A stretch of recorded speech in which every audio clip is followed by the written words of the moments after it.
18 June, 1858. Gwalior fort is falling. A lone queen, outnumbered and surrounded, makes her final charge against the British 8th Hussars. History records this as the end of Rani Lakshmibai of Jhansi. But what if history was wrong? What if, in that final, chaotic moment, she didn't fall? What if Rani Lakshmibai survived? The 1857 rebellion was the British Empire's greatest crisis in India. It was a fire of discontent, but a fire without a single, unifying flame. At just 22, Lakshmibai became the rebellion's most potent symbol. She wasn't just a widow fighting for her kingdom, she was an idea that India could fight back. But the rebellion was crushed. Its leaders were executed, exiled, or killed. With Lakshmibai's reported death at Kotah-ki-Serai, the soul of the resistance was extinguished. Now, let us reignite it. In our alternate timeline, her survival was the one variable the British never planned for. A trusted bodyguard, Moropant Tombe, takes a bullet meant for her, shouting, "Jhansi will not die with you." Live. She is pulled into the chaos and disappears. Wounded, but not mortally, she is smuggled out by her most loyal guards.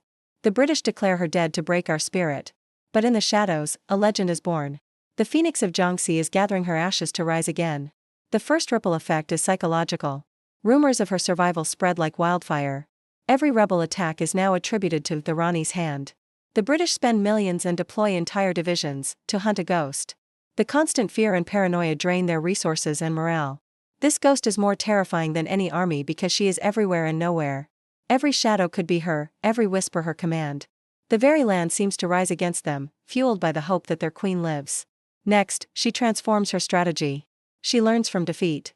No more fort defenses, no more pitched battles against a superior force.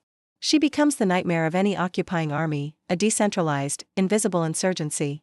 Operating from the dense forests and hidden ravines of central India, she teaches her new recruits a simple, deadly doctrine: hit fast. Disappear faster. She trains small, agile guerrilla units that can strike without warning and vanish into the landscape. Railway lines are blown up, disrupting troop movements. Telegraph wires are cut, blinding British communication. Supply carriages are ambushed, starving the colonial machine. She turns the vastness of India, the very thing the British sought to control, into their greatest weakness. The war is no longer fought on British terms. This new form of warfare requires a new kind of unity. In reality, the 1857 rebels were divided by their own loyalties: Marathas, Rajputs, Mughals. But Lakshmibai was unique. She was a Maratha queen who fought under a Mughal emperor's banner. Her personal history and her undeniable charisma allow her to become the bridge. In secret, moonlit meetings, she brings together weary but still defiant leaders like Tadya Tope. She argues passionately, not for kingdoms or titles, but for a shared identity. She speaks to them, saying, "They divide us by caste and creed. We will unite by the soil we share." Her vision is not just of resistance, but of a nation. Slowly, painstakingly, she forges a coalition of disparate groups into a cohesive fighting force, all sharing a common goal: a free India. A prolonged, costly war in India inevitably draws the attention of Britain's global rivals. France, still smarting from its colonial losses, and Russia, playing the great game in Central Asia, see a golden opportunity. They can't intervene directly, but they can bleed the British Empire dry. Clandestine support begins to flow to the rebels.